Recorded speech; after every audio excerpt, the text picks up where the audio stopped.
Guys, what's going on? This is Tanner from TMNBaseballFan.com. For years, I've wondered who the mischievous looking guy is on the backs of Allen and Ginter baseball cards. As it turns out, our creepy looking little friend has quite the storied history that spans over 200 years.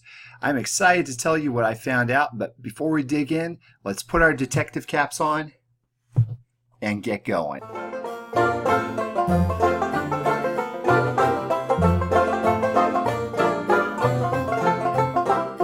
So, who is this mystery man that Topps decided to use as the mascot for their Allen and Ginter line? Is it just some creepy guy that seems to haunt me in my nightmares from time to time? No, it actually turns out that the original Allen and Ginter used him too. It's been reported that in 1877, Allen and Ginter actually littered London one night with 400 posters containing this man's likeness. The only words underneath said, "Smoke Richmond Gems." But that was not the first time that we've seen his likeness on an advertisement. In fact, you have to go back even 30 years prior to that to 1849, smack dab in the middle of the California Gold Rush. In an attempt to capitalize on the California Gold Rush, New England inventor Rufus Porter decided to put out an advertisement to entice investors to help him create something called the aerial locomotive. This proposed vessel was supposed to be 160 feet long and carry 100 people over 100 miles an hour from New York all the way to California. Sadly, it never got off the ground. Wah, wah, wah, wah, wah, wah, wah. Now, I'm not quite sure what a New England inventor and a tobacco company have in common that would cause them both to use the same image. I just don't have any clue whatsoever on that one.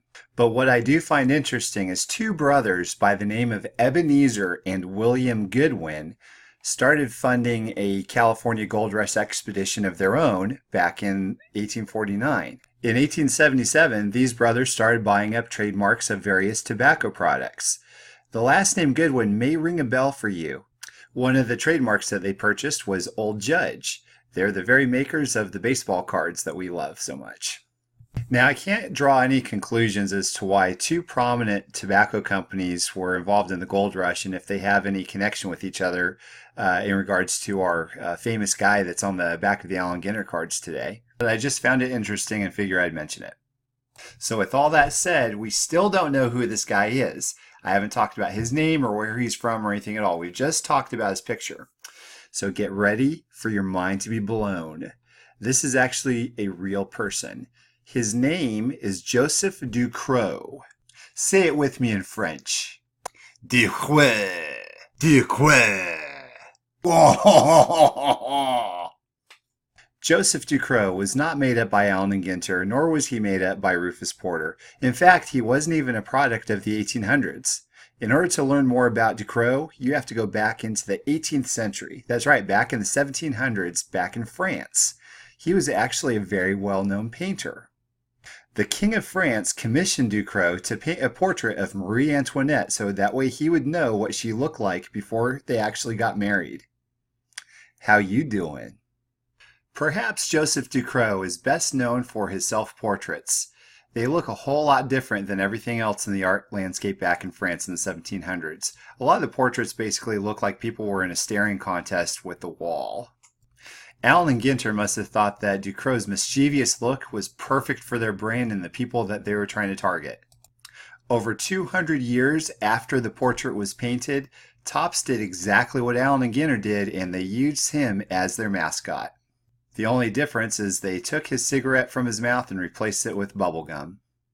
In 2009, Joseph Ducrot crossed over into mainstream relevance once again as his likeness was used as the subject of many memes that would feature rap lyrics as if they had been written back in his time. Collectors may be delighted to find out that Joseph Ducrot has his own trading card. It's actually an 1888 Allen and Ginter N33 The World Smokers set. Even though the card is nearly 150 years old at this point, it is still relatively affordable. I would highly recommend picking up one of them. So there you have it, guys. Case closed, mystery solved. We now know who the Allen and Ginter creepy guy is. Guys, thanks for watching this video. Please like and subscribe. And while you're at it, I do hope that you check out my book, Confessions of a Baseball Card Addict.